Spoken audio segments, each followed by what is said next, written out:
Chapter 14 پردہ، عورت کی بحیثیت انسان نفی۔ ہماری روحانی ثقافت عورت سے پردہ کرنے کا مطالبہ شدت سے کرتی ہے، چنانچہ شریعت نے عورت کو سوائے منہ، ہاتھ اور پاؤں کے جسم کا کوئی حصہ ظاہر کرنے کی اجازت نہیں دی۔ اس میں سر کے بالوں کو بھی چھپانا ضروری ہے۔ جہاں تک عورت کی نقل و حرکت کا تعلق ہے، عورت کو اول تو گھر سے باہر نہیں نکلنا چاہیے، لیکن اگر مجبوری سے جانا پڑ جائے تو پردہ کر کے کسی محرم کو ساتھ لے کر جائے۔ یہ ہے وہ نہایت اعلیٰ مقام جو 1400 سال پہلے عورت کو دیا گیا تھا۔ پردے کے حکم کا بڑا واضح مطلب عورت کو جنسی وجود یعنی سیکشول بینگ قرار دینا ہے اور اس کی ذات کے اقتصادی پہلو سے انکار کرنا ہے۔ پردے کا مطلب ہے کہ عورت کی ذات کو ہمہ تن، ہمہ وقت اور ہمہ جہت جنس یعنی سیکس سمجھا جائے۔ اس کے پیچھے فلسفہ یہ ہے کہ اگر عورت کو سوسائٹی میں گھومنے پھرنے کی اجازت دے دی جائے تو اس سے پرہیزگار مردوں کے جنسی جذبات مشتعل ہوتے ہیں اور ان کی اللہ کی طرف سے توجہ ہٹتی ہے۔ اسی لیے طے پایا کہ عورت کو عام انسانی سطح کی سماجی ذمہ داریاں اور کردار نہیں سونپا جا سکتا ہے۔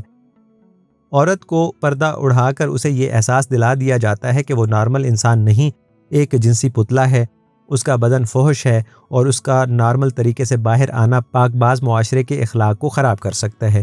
جو ہی کسی بچی کو پہلی بار پردہ اوڑھنے کو کہا جاتا ہے تو اس کی شخصیت اور سائیکی کو ایب نارمل بنانے کا عمل شروع ہو جاتا ہے۔ اس کو جنسی احساس یعنی سیکس کانشیس میں مبتلا کر دیا جاتا ہے، خواہ اس کی عمر ابھی معصومانہ ہی کیوں نہ ہو۔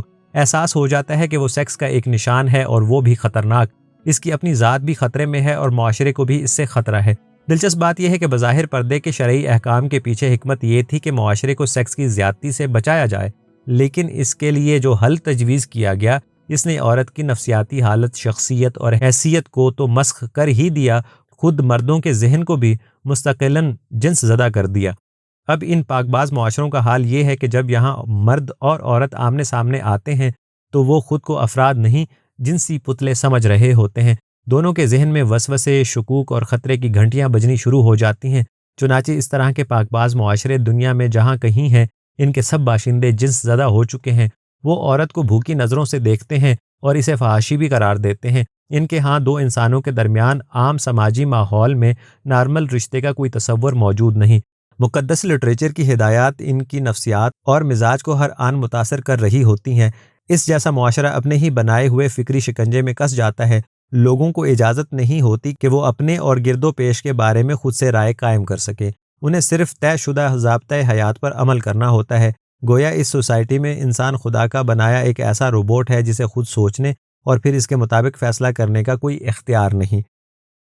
چنانچہ دیکھا جائے تو پردہ انسانوں کے درمیان فطری اور سماجی تعلق کو مسخ کرتا ہے۔ اگر عورت اور مرد کے بیچ پردہ نہیں ہے تو نارمل معاشرتی ملاقات میں وہ ایک دوسرے کو بطور فرد ملیں گے اور انہیں اپنی جنسی تفریق کا خیال نہیں آئے گا۔ پردہ جنس کو مزید ابھارتا ہے۔ باپردہ عورت زبان حال سے کہہ رہی ہوتی ہے میں فرد بعد میں ہوں، جنس پہلے ہوں، جبکہ بے پردہ عورت خود کو پہلے فرد سمجھتی ہے اور اپنی جنسی حیثیت کو ثانوی۔ جنسی تعلقات انسان کا محض ایک جزو ہیں، کل نہیں۔ انسانوں کی بے شمار دلچسپیاں اور متنوع سرگرمیاں ہوتی ہیں، ہر ایک کی اپنی اپنی پسند ہے۔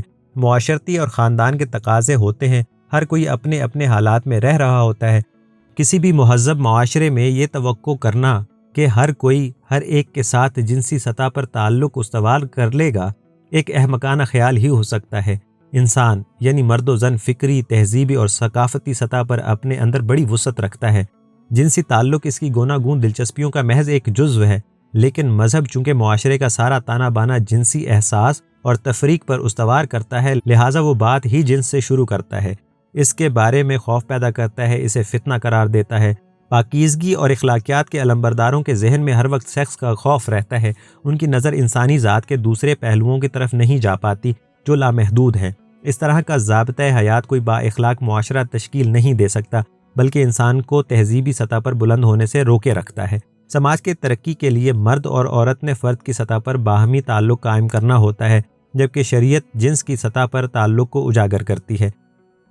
پردے کے حامیوں کا کہنا ہے کہ یہ عورت کو تحفظ فراہم کرتا ہے، یعنی پہلے عدم تحفظ یعنی انسیکیورٹی کا احساس پیدا کیا جاتا ہے، پھر اس کی ذات اور شخصیت کی قیمت پر تحفظ فراہم کر دیا جاتا ہے۔ سچ یہ ہے پردہ عورت کے اندر بری طرح سے عدم تحفظ کا احساس پیدا کرتا ہے، ورنہ عدم تحفظ کے بغیر پردے کی ضرورت ہی نہیں۔ یہ عام مشاہدے کی بات ہے ہماری عورت اپنی اوڑھنی یا چادر کے سرکنے پر اپنی چھاتی سے متعلقہ حصے کو بار بار ڈھکتی رہتی ہے، گویا وہ کسی بھی ماحول میں بیٹھی خود کو نشانہ اور غیر محفوظ سمجھ رہی ہوتی ہے۔ پردہ عورت کے اندر خود اعتمادی کو ختم اور اسے کمزور کر دیتا ہے۔ پردے کا اصل مطلب عورت کی نکیل کو مرد کے ہاتھ دینا تھا، جیسے اونٹ کی نکیل عرب باشندوں کے ہاتھ میں ہوتی ہے۔ جب برقعے میں ملبوس عورت اپنے مرد کے پیچھے پیچھے چل رہی ہوتی ہے تو اس عورت کو انسان کہنا بڑے دل گردے کی بات ہے۔ پردے کا ایک اور مقصد عورت کی جنسی حیثیت کا خاتمہ بھی کرنا ہے، یعنی اسے غیر جنس اے سیکشول بنانا ہے۔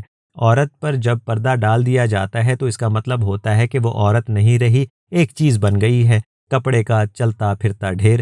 چنانچہ مردوں کے ایمان کو سلامتی کی ضمانت حاصل ہو جاتی ہے۔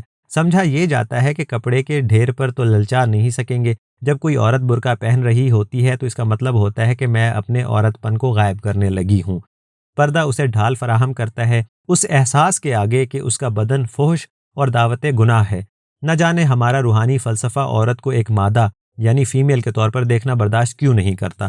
عورت کے وجود کو اسی وقت قبول کیا جا سکتا ہے جب وہ برقعوں، حجابوں، چادروں اور دوپٹوں سے اپنی جنسی حیثیت کو چھپا لے۔